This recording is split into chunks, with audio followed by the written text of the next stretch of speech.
Hey, Mike here. I just wanted to let you know that you can listen to Dark Poutine early and ad-free on Amazon Music, included with Prime.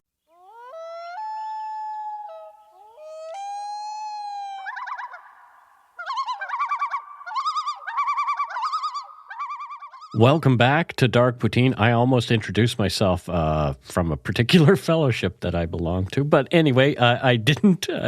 Hello, Matthew Stockton. How are you today? Hi, I'm Matthew, and I'm a podcaster.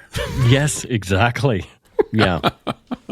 Anyway. I'm good. We're recording on a Friday this week. Yes, we are. Yep. And I'm going to, actually, I wasn't going to buy tickets, but a friend of mine has a ticket for Rugby Sevens tomorrow, so I'm going to Rugby Sevens. Well, why on earth weren't you going to be buying tickets? Because you like Rugby Sevens so much. I don't think you've missed it since I've known you. No, and well, I'm managing not to miss it because I got a free ticket in the end, so I'm glad I didn't spend $500 on tickets. Somebody is spending $500 to take you? No, but usually when I take people, I usually buy 2 tickets. Oh, no, this person's a media person, so the tickets are free. Oh, that's nice. Yeah, so it'll probably be good seats as well. Well, I want a media person to take me places. I got to go to Toronto and back on somebody else's dime this week, and that was kind of fun, but more shall be revealed about that. What, somebody else's dime? What, your OnlyFans is working out well for you? No, it's not OnlyFans. It was for a documentary. Okay. Yeah. They wanted me to talk about a case that we covered a long time ago, pre-Matthew. So that's the royal we you're using there. It's a royal we, yeah. In the madness of King George, wasn't the royal we blue? Anyway, let's get on with it.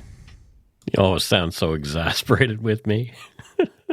The views, information, and opinions expressed during the Dark Poutine podcast are solely those of the producer and do not necessarily represent those of Curious Cast, its affiliate, Global News, nor their parent company, Chorus Entertainment. Dark Poutine is not for the faint of heart or squeamish. Listener discretion is strongly advised. We're not experts on the topics we present, nor are we journalists. We're 2 ordinary Canadian schmucks chatting about crime and the dark side of history. Let's get to it. Put on your toque, grab yourself a double and a Nanaimo bar. It's time to scarf down some Dark Poutine. You are responsible for obtaining and maintaining at your own cost all equipment needed to listen to Dark Poutine. Dark Poutine can be addictive. Side effects may include, but not be limited to, pausing and questioning the system, elevated heart rate, pondering humanity, odd looks from colleagues as you laugh out loud at work, family members not into true crime worrying about you. Positive side effects may include some perspectives and opinions that you disagree with, as well as some wokeness and empathy. If you don't think Dark Poutine is for you, consult your doctor immediately.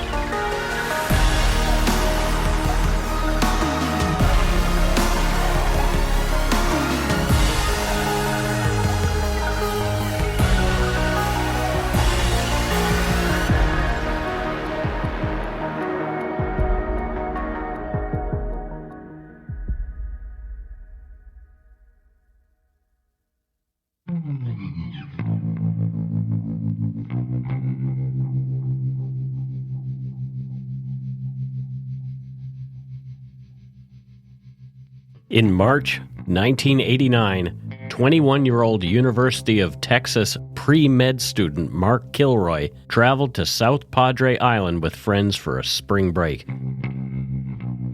One night, they crossed the international bridge from Brownsville, Texas into Matamoros, Mexico for drinks and a night out. In the early morning hours of March 14th, as the group headed back toward the United States, Mark was briefly left standing alone near the roadside.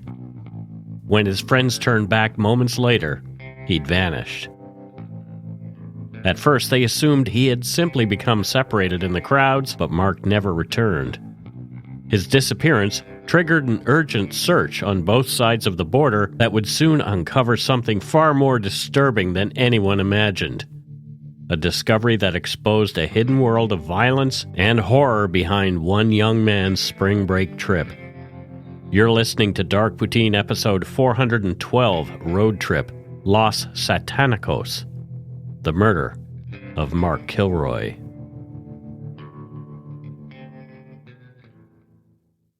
Before we begin, a quick note for listeners who may already be familiar with this case. The story you're about to hear was originally covered in Chapter 18 of my best-selling book, Murder, Madness, and Mayhem.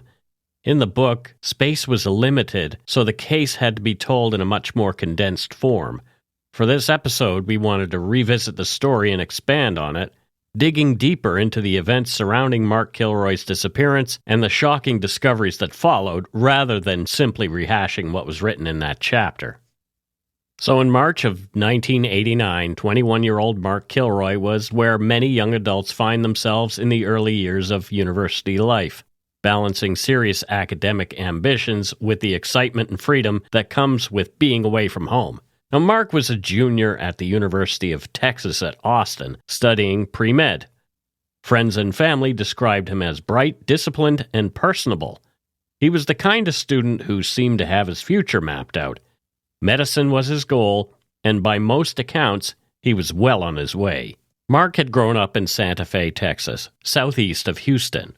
In the late 1980s, Santa Fe, Texas was a quiet, close-knit rural community where life revolved around school events, church gatherings, and familiar routines, with generations of families rooted in farming, rail work, and nearby industry.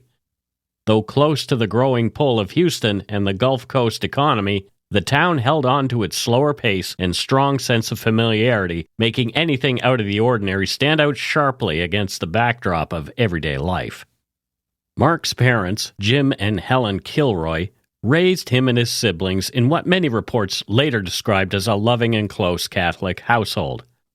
Mark attended Santa Fe High School, where he was active in sports and well-liked by his classmates. According to reporting by the Houston Chronicle, those who knew him remembered a young man who was friendly and respectful, someone who could move easily between different social groups. One former classmate told the newspaper that Mark, quote, was the kind of guy who got along with everybody, end quote. His parents often spoke about his determination to become a doctor. Mark had chosen the University of Texas partly because of the strength of its pre-med program and partly because Austin offered opportunities beyond the classroom. In Austin, students found a vibrant social scene waiting just beyond campus, with live music spilling out of bars along 6th Street and a steady rotation of clubs, house parties, and late-night diners keeping the energy alive well past midnight. The city's reputation as a rising music hub meant students could catch everything from gritty local acts to emerging national performers, all while moving between venues on foot in a downtown that felt both electric and accessible. Like many students, Mark worked hard during the academic year and looked forward to the breaks that punctuated the long semesters. Spring break in 1989 was approaching, and for college students like Mark across the United States, it meant a brief escape before the push toward final exams. Beach destinations in Florida, Texas, and Mexico attracted students and other young people looking for sun, alcohol, companionship, and a temporary break from responsibility. For Mark and several of his longtime friends, the plan was simple. Head to South Padre Island, a stretch of barrier island off the southern tip of Texas that had become one of the country's most famous spring break destinations. Each year, tens of thousands of students pour into the area. Beaches are packed with crowds, bars stay open late, hotels and condos fill with young people eager to celebrate. For months, Mark and his pals talked about the trip over the phone while the school year progressed. This was a tight group of buddies that had known each other for years, dating back to high school in Santa Fe. They were looking forward to reuniting, catching up, and having an adventure. One of those friends was Bradley Moore, a sophomore at Texas A&M University, studying electrical engineering. Bradley would be doing most of the driving. On March 10, 1989, he left his home in Bryan, Texas, around midday and headed west to Austin. His destination was the University of Texas campus where Mark was waiting. Next, they were off toward their hometown, Santa Fe, to meet up with two more old friends, Brent Martin and Bill Huddleston. The four had spent years in the same circles, attending the same school since early childhood, and having many of the same experiences that come with growing up in a small Texas town. They had 2 cars for their road trip. Moore was driving his Ford Mustang with Mark Kilroy as his passenger. Martin and Huddleston traveled in Brent Martin's Oldsmobile Cutlass. From Santa Fe, the convoy would continue south. It was a long drive. From Santa Fe to South Padre Island is roughly 600 miles, cutting across the wide lower half of Texas. Rather than stop along the way, the group decided to push through the trip overnight. The goal was simple: arrive as quickly as possible so they would not lose a day of vacation and partying. Long-distance road trips like this were part of the spring break ritual for many students in the 1980s. Cars packed with luggage and beach gear filled highways leading toward the coast. Music played through the night as drivers took turns at the wheel, stopping occasionally for gas or road snacks before continuing south. After hours on the road, the young men reached their destination. They checked into a hotel near South Padre Island, part of the sprawling spring break scene that had developed along the Texas coast. The routine was typical for travelers arriving after a long overnight drive. Grab something to eat, drink some coffee, take a quick shower, and then head out toward the beach and the crowds gathering there. To heck with sleep, you'd been able to catch a wink or two in the car anyway. There was partying to be done.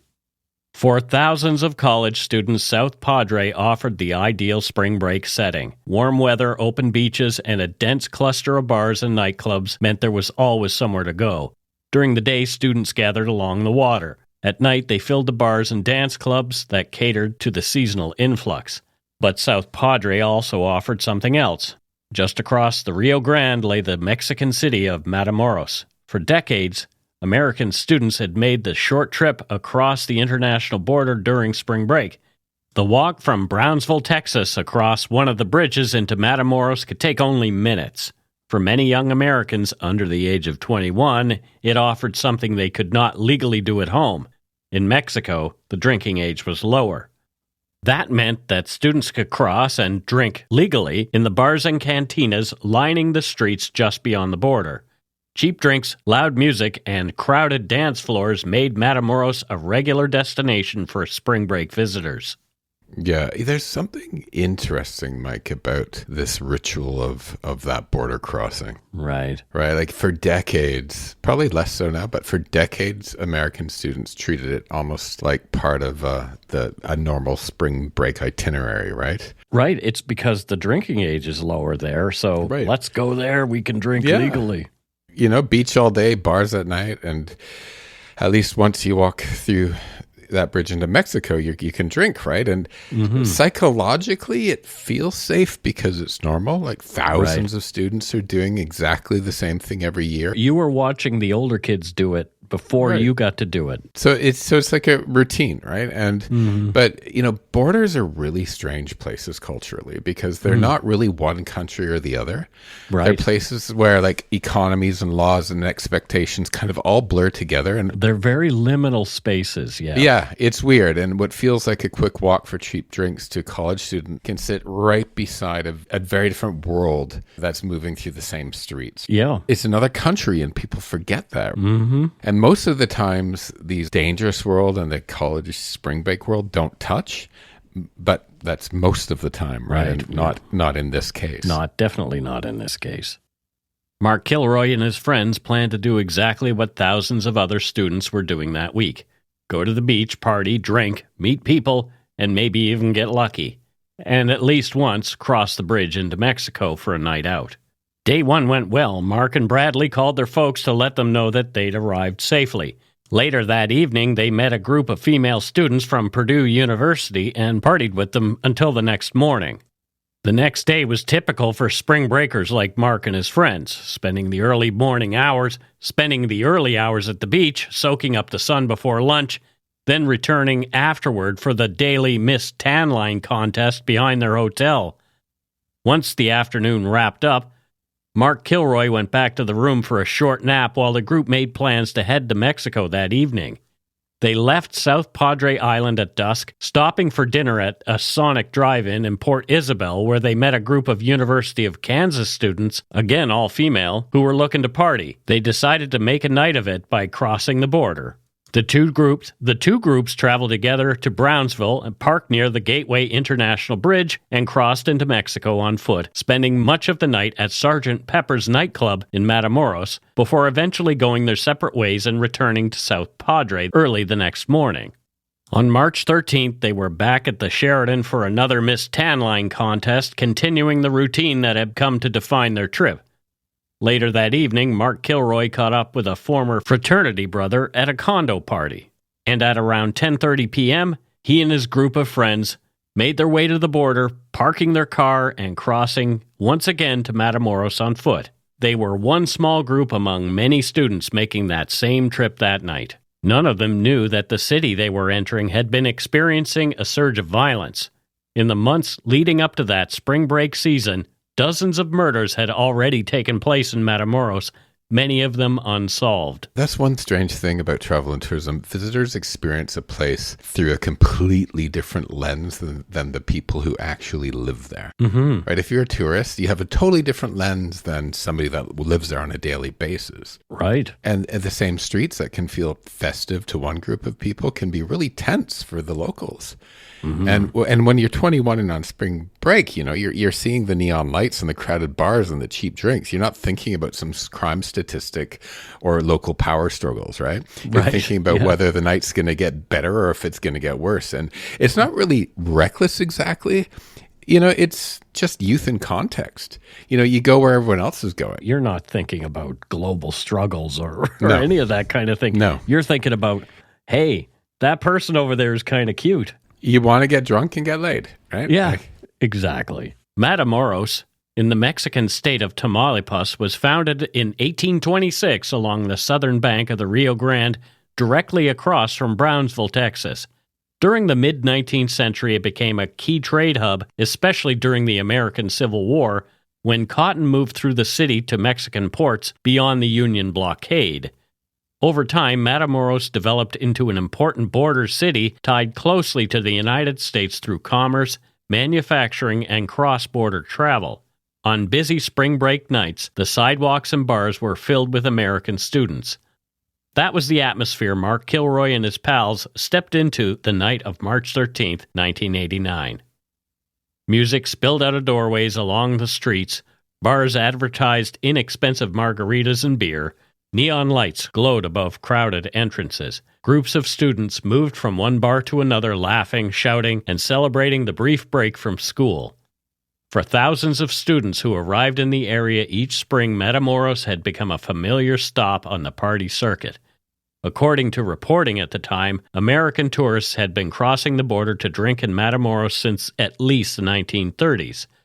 The difference in drinking age between the U.S. and Mexico made the city particularly appealing to younger college students. That night was no different. Mark Kilroy and his three friends, Bradley Moore, Brent Martin, and Bill Huddleston, spent several hours moving through the crowded bars and streets of the city. They were surrounded by hundreds of other American students doing exactly the same thing. As the night wore on, the group decided it was time to head back across the border. It was sometime around 2 a.m. The walk back toward the International Bridge followed a familiar route taken by thousands of spring breakers each year. Students streamed through the streets toward the crossing point where they would pass through the border gates and return to Brownsville before heading back to their hotels on South Padre Island. The four friends were walking together. At some point along the route, however, they separated slightly.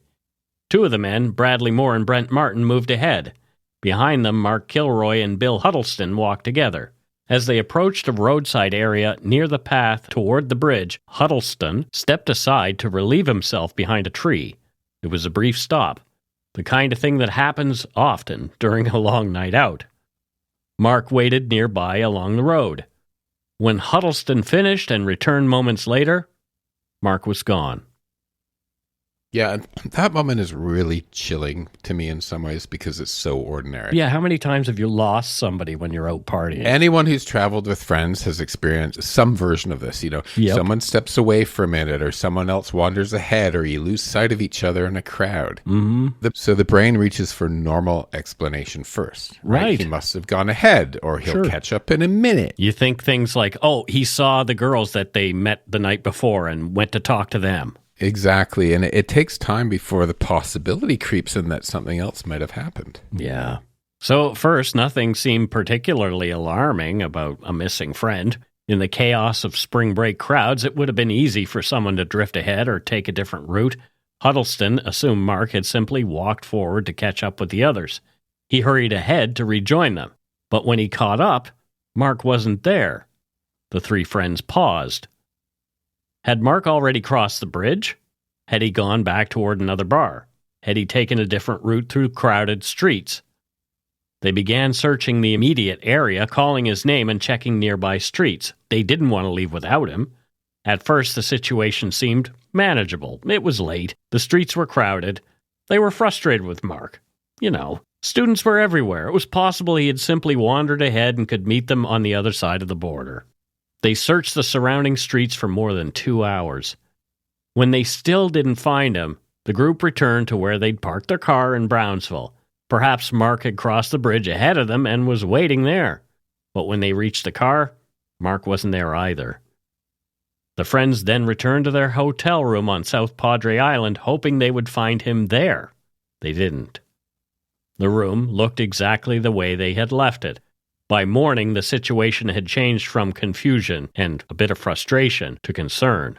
Mark Kilroy still had not returned. Friends later described the growing realization that something was wrong. A person might disappear for a few hours during spring break, especially after a night of drinking, but it was unusual for someone to vanish entirely without contacting anyone. That morning, Moore, Martin, and Huddleston contacted the police to report their friend missing. At first, the reaction from authorities was cautious. Police in the region were accustomed to spring break disappearances that resolved themselves within a few hours. Each year, students became separated from their friends after nights of heavy drinking, only to reappear later after sleeping off the night somewhere unexpected. A Brownsville police officer later explained the routine nature of these reports. In an interview quoted by the Houston Chronicle, the officer said, "Spring breakers often, quote, turn up a few hours later, hungover," end quote. Because of that pattern, investigators initially believed Mark Kilroy might reappear on his own. But as the hours passed, that expectation began to fade. Mark had left his wallet and identification behind in the hotel room. He'd not contacted his family or any of his friends. No one had seen him since he disappeared from the roadside in Matamoros. Soon the search began expanding. Authorities on both sides of the border were notified. Brownsville police began checking locations where Mark might have wandered or collapsed somewhere during the night. Officers searched streets near the border crossing and questioned people who had been in the area. Across the river, Mexican authorities also began looking for any sign of the missing student. As the day went on, Mark's friends retraced their steps through Matamoros, hoping they might spot him or find someone who had seen him. They returned to the bars they'd visited the night before. They walked the same streets again and again, asking questions and scanning the crowds. Nothing. The situation soon drew attention from Mark's family back home. When they learned he had not returned from Mexico, his parents began contacting officials and organizing their own efforts to find him. Within days, they traveled to the area to assist with the search. They printed thousands of missing person flyers bearing Mark's photograph and description. Volunteers distributed flyers throughout South Padre Island, Brownsville, and Matamoros.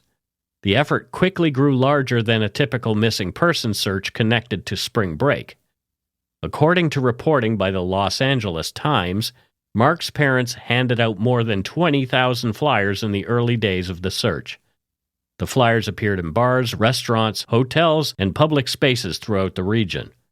The family also sought help from political leaders. Texas Governor William Clements, Attorney General Jim Maddox, and U.S. Senator Lloyd Bentsen were all contacted in hopes that pressure from American officials would encourage cooperation across the border.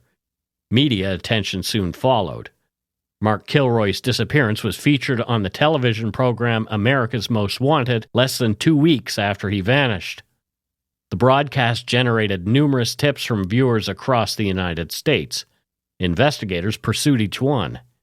Some callers claimed to have seen Mark in various locations. Others offered theories about what might have happened to him. None of the leads produced any answers. Meanwhile, police in Matamoros were conducting their own investigation.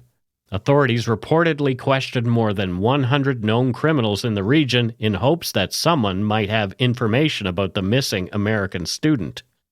Rumors circulated through the city. Some people suggested that Mark may have been robbed. Others speculated he might have been involved in a fight or an accident. But investigators found no clear evidence to support any of these theories. As the days passed, the case grew increasingly urgent. A missing American tourist in a border city was not something officials wanted to attract international attention. Tourism and cross-border travel played a major role in the local economy, and news of a disappearance threatened to damage the region's reputation as a spring break destination. Still, despite the growing pressure and expanding search efforts, no trace of Mark Kilroy emerged. The streets of Matamoros continued filling with spring break crowds. The bars stayed open. The music kept playing. But somewhere between a roadside stop and the walk back to the bridge, Mark Kilroy had disappeared, and he didn't return. The search for Mark Kilroy was now underway on both sides of the border. When we return after this quick break, we'll learn that Mark Kilroy's fate was worse than anyone had imagined.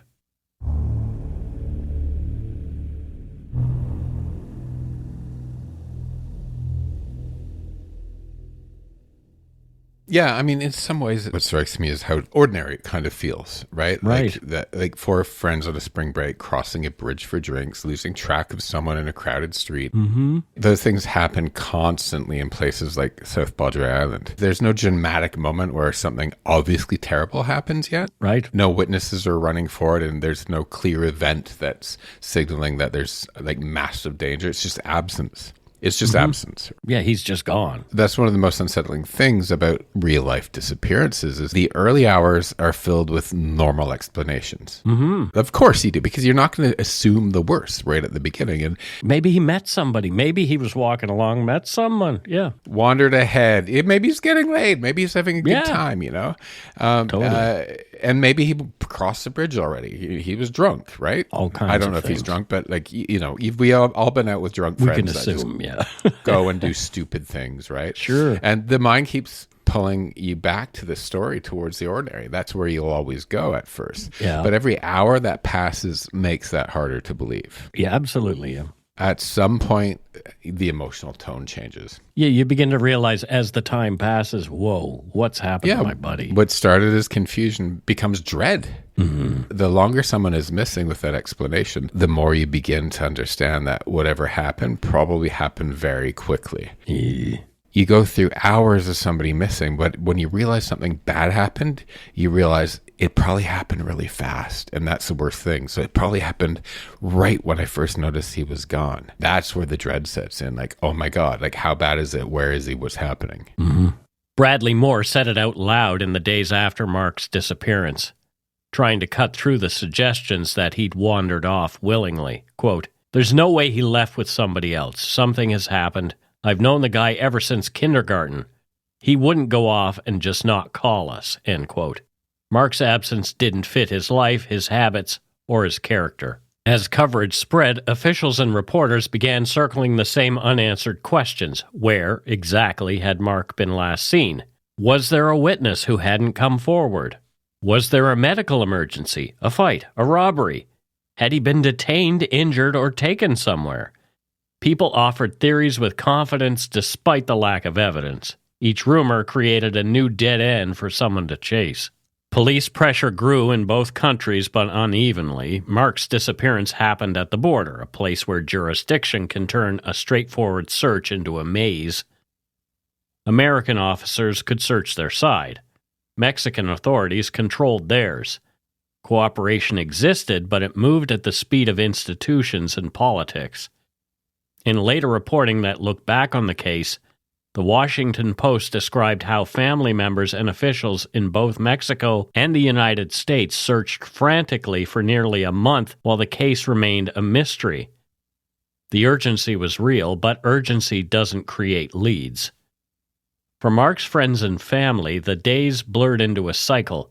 Hope in the morning, exhaustion at night, and a growing dread in the quiet moments. Every hour that passed made the ordinary explanations less believable. People kept telling them he might still walk in. They kept hoping that. They waited for that to happen because the alternative was too horrifying to absorb. Then on April 1st, 1989, something happened that had nothing to do with Mark Kilroy on its face, at least not yet. Mexican federal police were working a checkpoint when a pickup truck blew past them without stopping. In a region shaped by smuggling routes, that kind of move could mean drugs, weapons, or a driver who thought he was untouchable. The officers didn't hit the siren and force a stop on the spot. They followed at a distance, quietly, watching where the truck went. The driver was Serafin Hernandez Garcia, a 20-year-old known to police connected through family to organized crime in the Matamoros area. The truck led them away from the city to a remote, run-down ranch about 20 minutes outside Matamoros. The officers hung back and watched as Garcia moved in and out of buildings on the property. It didn't look like a normal ranch routine. It looked like a place used for something else.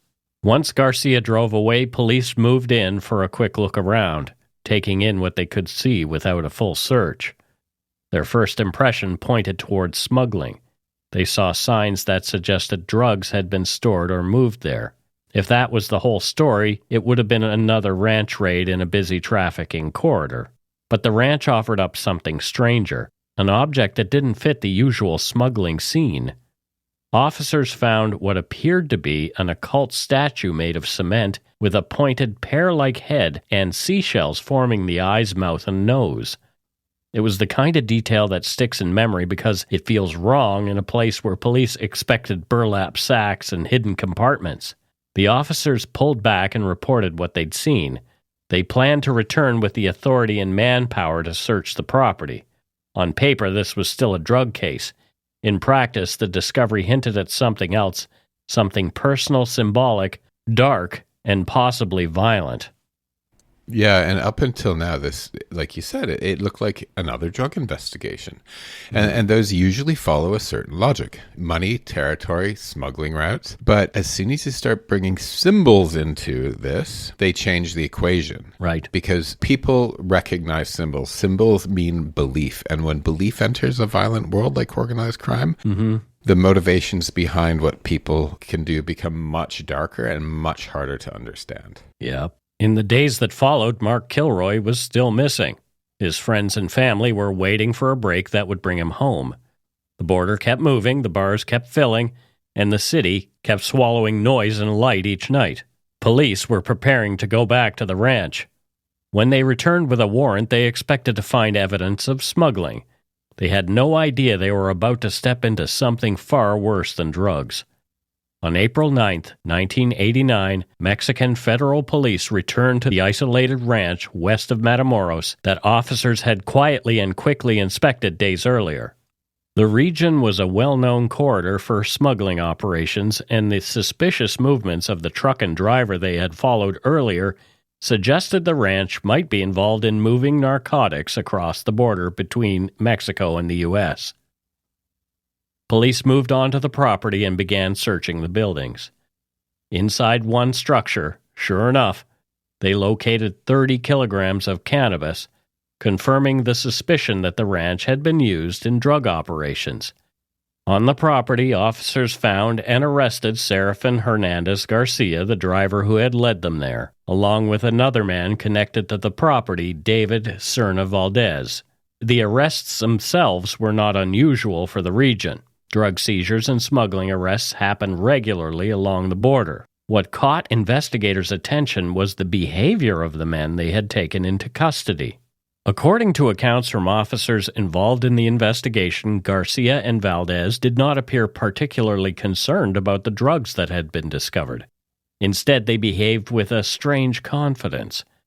Garcia began telling police that the real power behind their operation was not a trafficker in the traditional sense. He spoke about a man named Adolfo de Jesus Costanzo. Costanzo, Garcia said, was a spiritual leader. His followers called him El Padrino, the Godfather. Garcia told investigators that Costanzo was a powerful occult practitioner whose rituals protected the people who worked for him. According to Garcia, Costanzo believed that certain ceremonies could shield his followers from harm and guarantee success in criminal activities. Costanzo's practices were connected to Palo Mayombe, a religion that traces its roots to Central Africa and was carried to the Caribbean through the transatlantic slave trade. In Cuba, elements of the tradition had developed into a system of spiritual practices that involved communication with spirits and the use of ritual objects. Many practitioners view Palo Mayombe as a legitimate spiritual system. What Garcia described to investigators, however, was something very different, a distorted version used by a small group involved in the drug trade. Garcia claimed that Costanzo had convinced his followers that ritual sacrifices could protect them. The ceremonies, he said, were performed to ensure successful smuggling operations and to keep rivals and police from interfering. Garcia also told investigators that Costanzo believed these rituals could make his followers immune to bullets. At first, the officers listening to Garcia had no reason to connect these claims to the disappearance of Mark Kilroy. They were investigating drugs and a strange set of beliefs surrounding the men they had arrested. Then Garcia began describing an order given weeks earlier. According to his statement, Costanzo had instructed several members of the group to kidnap a young American. The command had been specific: find a gringo, bring him back to the ranch, and use him in a ritual intended to help move a large quantity of stolen marijuana. Garcia told police that he and several others drove to Matamoros on the night of March 13th, searching for a victim. They spotted Mark Kilroy standing alone near the roadside. He'd been waiting for his friend to return. Garcia described how the men pulled up beside him in their pickup truck. They grabbed him and forced him into the vehicle. At one point, according to Garcia, Mark managed to break free and run. The men chased him down and captured him again. They bound him and covered his eyes before driving out of the city toward the ranch. Garcia told investigators that Kilroy was kept alive overnight. The following day, Costanzo arrived at the property. According to Garcia's account, Costanzo was pleased that his followers had carried out the order. Kilroy was taken to a shed on the ranch where a ritual space had been prepared. Inside the structure was a nganga, a ceremonial cauldron used in Palo Mayombe rituals. Garcia said Kilroy was stripped naked and beaten. The abuse continued for hours. Eventually, Garcia told investigators, Costanzo killed him. Using a machete, Costanzo struck Mark Kilroy in the head, splitting his skull. Garcia said Kilroy's brain was removed and placed inside the nganga as part of the ritual. The confession stunned investigators. Yeah, of course, right? Yeah. It's what makes this moment so disturbing for investigators and for us. It isn't just the violence itself, but border regions unfortunately see violence connected to drug trafficking all the time. What's different here is the framework around it. So in Garcia's account, this wasn't simply murder for money or revenge. It was violence carried out inside a belief system. Right. You know, the ritual objects, the languages of sacrifice, the idea that killing someone could somehow influence luck or protection in their criminal activity. Mm-hmm. When belief gets woven into crime like that, it changes the psychology of the people involved. It allows them to frame brutality as something purposeful and even necessary. And that's when investigators would have realized they weren't just dealing with traffickers, they were dealing with something far stronger here. Yeah. What had begun as a drug raid has now became something else entirely, a homicide investigation involving ritual violence. And it's just like, it's at this point where you're like, holy shit. People often like to invoke the specter of ritual violence as an element of a crime. Often it's not. However, in this case, it is absolutely true. But wrapped up with other criminal behavior. Right. To protect their criminal empire, which is so screwed up. It's really messed up. Yeah. Yeah. Garcia kept talking. He let investigators know that he and the others in his group were untouchable and the truth didn't matter. No harm would come to them. There would be no consequences. He told officers that Kilroy had not been the first person killed by the group. There were others. When the questioning ended, Garcia made an offer that would change the course of the investigation. He told them he could take them to the place where the bodies were buried. Once Serafin Hernandez Garcia began cooperating with investigators, the search at the ranch outside Matamoros shifted dramatically. What had begun as a narcotics investigation was now something else entirely. Garcia told police that the property contained burial sites and he'd show them where to look. The ranch itself already unsettled the officers working there. The buildings contained ritual objects, candles, bottles, and the ceremonial cauldron Garcia had described. The shed that housed the nganga carried a foul odor that investigators would later describe as overpowering.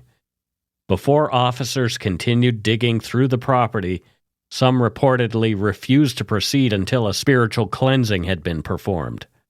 According to accounts from the scene, a curandero, a traditional healer, was brought into the ranch to conduct rituals meant to remove what investigators believe were malevolent forces connected to the killings.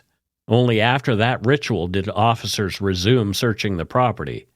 Garcia, in handcuffs, began leading them across the ranch. He pointed out a corral area where the ground had been disturbed. Several patches of loose soil suggested recent digging. Investigators began excavating. What they uncovered shocked even the veteran officers. Buried beneath the soil were human remains. The graves did not contain a single victim. Over the course of several days, investigators recovered the remains of 15 people from the ranch property. Many of the victims had been mutilated. Some had been dismembered. Several had been buried in shallow graves close to one another. Authorities later confirmed that one of those graves contained the remains of Mark Kilroy. Among other injuries inflicted after his death, investigators determined that Kilroy's killers had removed his legs. The discovery confirmed what his family and friends had feared since the night he disappeared. Mark Kilroy was dead. The revelations transformed the case overnight. It sure did. Yeah. This is where the scale of what investigators had stumbled onto really starts to become clear, right? It's massive now, yeah. Right? Up until then, the focus had been on one missing student, which is bad enough. Mm-hmm. A terrible crime, but still a single disappearance. Right. And the graves change that completely. Multiple graves, yeah. It's not just what happened to Mark Kilroy. It's about the discovery of this hidden system of violence that's obviously been operating quietly in the background for some time. Mm-hmm. And that's often how investigations unfold, isn't it? Like police often will find one crime and pull on that thread and uncover something much larger. Had they not taken a gringo, quote unquote, yeah. I don't know if the investigation ever would have gotten to the point where they would have discovered these things. Maybe that check stop isn't there. Maybe police aren't as vigilant. They shot themselves in the foot with their taking of an American. So what had begun as the disappearance of a college student during spring break had now become one of the most disturbing criminal investigations ever uncovered along the U.S.-Mexico border. News outlets across North America began reporting the details emerging from the ranch. Television talk shows also picked up the story. Both Oprah Winfrey and Geraldo Rivera discussed the case in segments that explored the shocking allegations of ritual killings tied to drug trafficking. For Mark's family, the discovery of his remains ended the search but began a different kind of ordeal. Jim Kilroy, Mark's father, later spoke about the moment authorities confirmed the worst. In an interview quoted by the Los Angeles Times, he said, quote, "You always have hope until you're told differently," end quote. The family had spent weeks holding on to the possibility that Mark might still be alive somewhere. Now they knew the truth. As investigators continued working at the ranch, they also began searching for the people Garcia had identified as leaders of the group. Adolfo de Jesus Costanzo had already fled. Interesting for an untouchable guy. Anyway, according to Garcia's account, Costanzo had been warned that authorities were closing in on the ranch before the April 9th raid. By the time police arrived at the property, the man known as El Padrino had already left with several followers. Among them was Sarah Marie Aldrete Villarreal, often described as the cult's second-in-command and referred to by the members as La Madrina, the godmother. The fugitives moved quickly. Costanzo and several members of the group fled north briefly before heading deeper into Mexico. Authorities soon learned that they had taken refuge in Mexico City, more than 500 miles from Matamoros. The manhunt intensified. Mexican authorities circulated descriptions of the suspects and began searching for any sign of their whereabouts in the capital. The hunt ended almost by accident.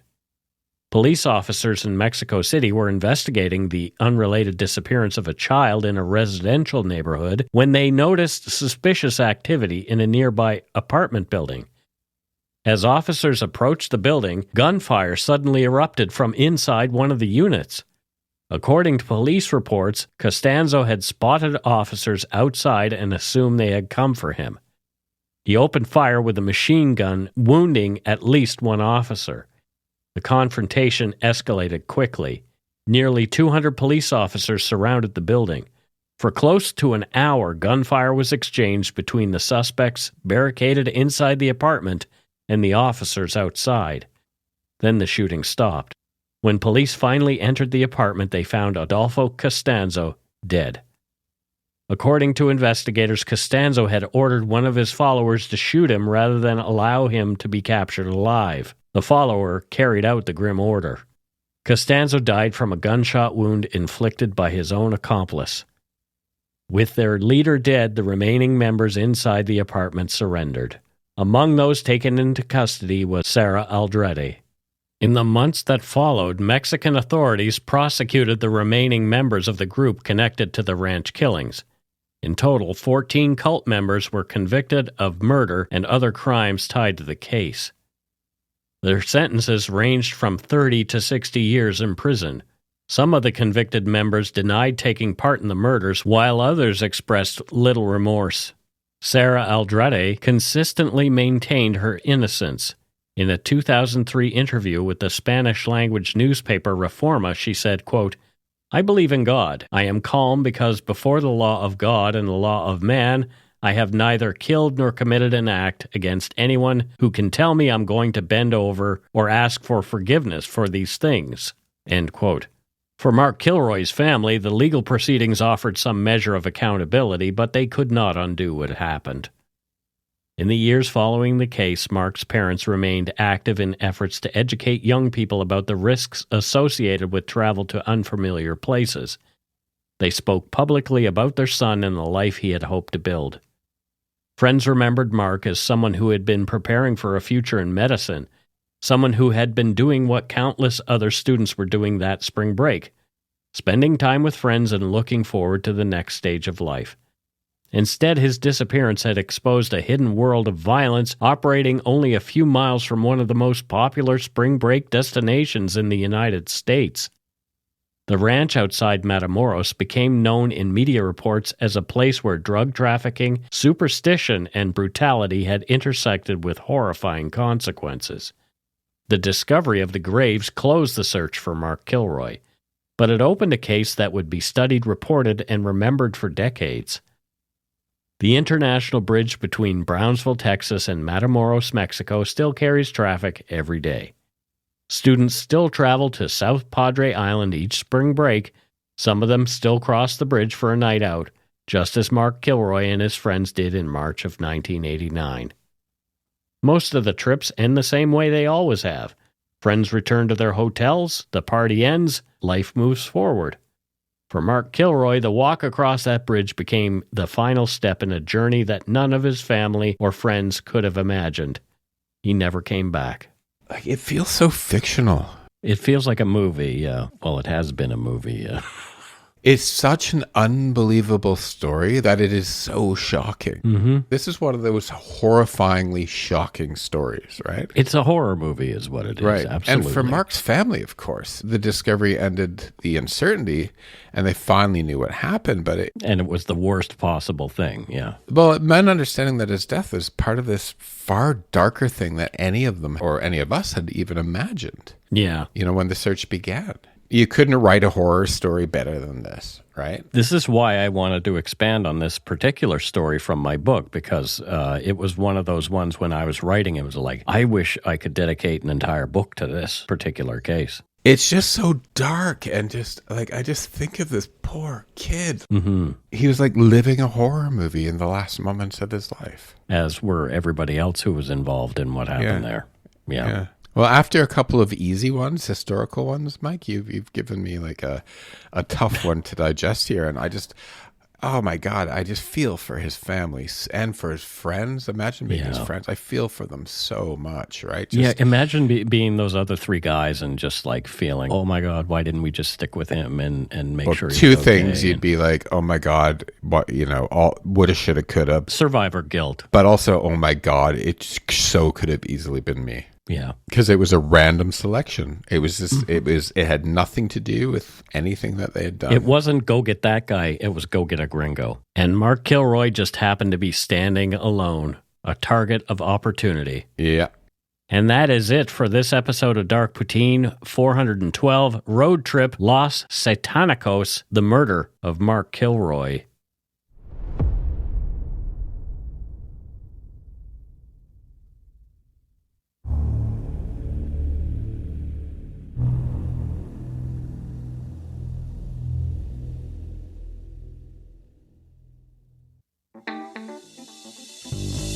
That's right. It's time for voicemails. You can leave us a message at 1-877-327-5786 or 1-877-DARK-PTN. We'd love to hear from you. Let's see who called us this week. Okay, we don't have any voicemails for this week, but you know how to get in contact with us because that's it for this week's voicemails. Again, you can leave us one at 1-877-327-5786 or 1-877-DARK-PTN. We'd love to hear from you, even if it is just to say hi and to tell us to go shit in our hats. If you're stumped for what to chat with us about, a quick story is welcome. And guess what? We don't have any donut money donors or patrons to speak of this week, but we love you anyway. And no callers. No callers. There's nobody loves us anymore, Matthew. It's just the two of us here, Mike. It's just the two of us here. Just the two of us, you and I, just the two of us. Oh, please don't sing. Maybe we can make it if we try, just the Matthew is the most tone-deaf person that I know. You are just so tone-deaf. My mom always said, just because you can't sing, it doesn't mean you shouldn't. That's right. I agree. I'm not shaming you. It's just oh my goodness, that's very hard to listen to. Even though you're enthusiastic. In my head it sounds great. In your head it sounds fantastic. I'm sure it does. Yeah, I struggle with me singing music as well. Did you take music as a kid, like did you have the recorder and do all that kind of stuff that most kids do in grade 5? Viola. Wow. That's kind of fancy. You had a fancier instrument than I did. I had a guitar for about 15 minutes, but I couldn't play it right away. So I just I'm not going to. I was forced with the viola, and because it wasn't the violin, which is like the star of the show, I didn't really want to do it because I wanted to do violin. Oh, I gotcha. So Matthew's not front and center of attention or nothing. Or nothing. Or nothing. Just stomp off in a huff. Damn viola. Yeah, I'm going to go smash my viola. I'm going to sell it. I'm going to sell it for bubble gum. Oh, boy.